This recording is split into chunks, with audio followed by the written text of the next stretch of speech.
omuboni omulungi owa muntu w'abantu media muli mutya ye kansubire nti muli bulungi genda kwogera saawa eno tuli mu kitundu kyebeeta Mafubira ekyaganibwa mu Jinja Northern Division mu kibuga ekyeidinda we tuli era nga tukyalire ku omwami gwe beeta Koowa Jamiru ngaye abasinga bungi bamwidirya Muzeeyi Mudoofu gwe tukyalire gwe tujja okuwayaku naye atukobere Muzeeyi Mudoofu nani bw'omubona osobola okumubisaamu agengege aye musaada w'amaani n'omu ku basaada bayinza okwetaba Jeno mu kukola emirimu gya rediyo ate tinegyo gyonka gyakola alina emirimu egindi gyakola ng'okutwala abaana ku luya byona tujja kuba nga tubiringaku mukama wange nsangayire okubona oli bulungi sebo ndi bulungi baba webali baba kale sebo amayaka ye alhamdulillah Mungu akuumye sebo mwebali emirimu sebo amina abantu banyenza okutegeera Muzeeyi Mudoofu nani Muzeeyi Mudoofu ninze mwene nga bwoli kumbona wano nazalibwa mama ni baba mukaire wange yafa ni baba wange yafa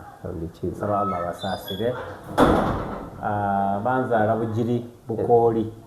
jensi muka ekyalo bakyeta Kirongero ni waife era nga ndi musoga era ndi mwiso wa kooli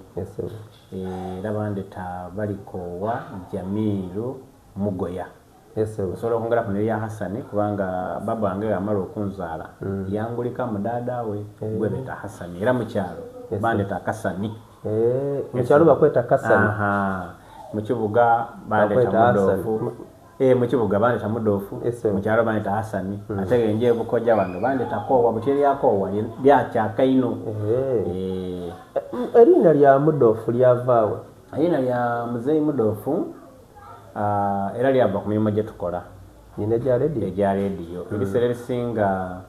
naddala radio station zirino twagezaako okwetuuma amayina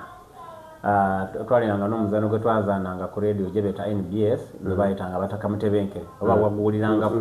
malirangamu ba Mudolome Lukolokomba Kabangali Muzeeyi Mudoofu Baani Nabiiso twaliranga n'amayina erya Mudoofu ino nalyenda nti abantu balowooza nti abantu abakaire endogera gye boogeramu nti bakaire kugamba obwongo bwe buba busiro nti bategeera kwirala nayenda okukolesa kalakita eyo ng'eyina nodogera ng'eidoboozi ng'eyo ya Muzeeyi ng'anenda abantu bategeera nti eriyo Omuzeeyi nga mugezi n'ate oba omuntu yakula nga muntu oyo ke mugezi niga bakazeeyike nagezaako kutabulangamu akazungu akalifanefane era n'akyaka ino awo erina lya Muzeeyi Mudoofu lyabanga livuniye Busoga yona ate lyabanga limeniye amayina ag'enzaaliranwa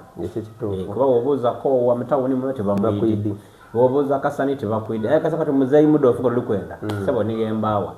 era abantu bakutuusa ku Mudoofu nti noono emirimu gya rediyo gitandika otya emirimu gya rediyo gino tyagisoma nekisooka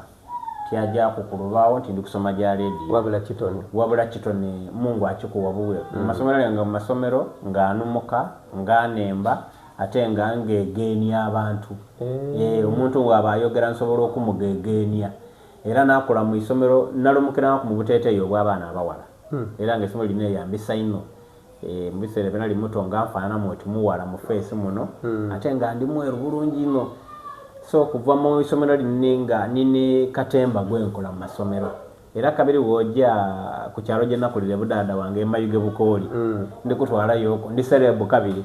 buli yambonako akati omwana wanda mukoso oyo omwana waziri yoyo nina ebintu byenakolanga ebirifane ku kyalo ino so n'abanga ebya rediyo bino mbinjiramu omwami gwe beeta Igeme Samusoni nabeeta Wairo okuva mu Bulaaya yatwendeza ino ng'abaana abaali waka okwenda okukola ku rediyo era yantamu sentede okujja e Kampala okukola training ya rediyo nabisomaku muyeta intaani najjaku ku intaani kibe nagikola emyezi gyali esatu kwena ku mukaaga amarediyo gaali mangi mu Kampala omwo abatusomesa baava Ishaka baida mu Uganda so naabe e Kampala ekiseera kinene ino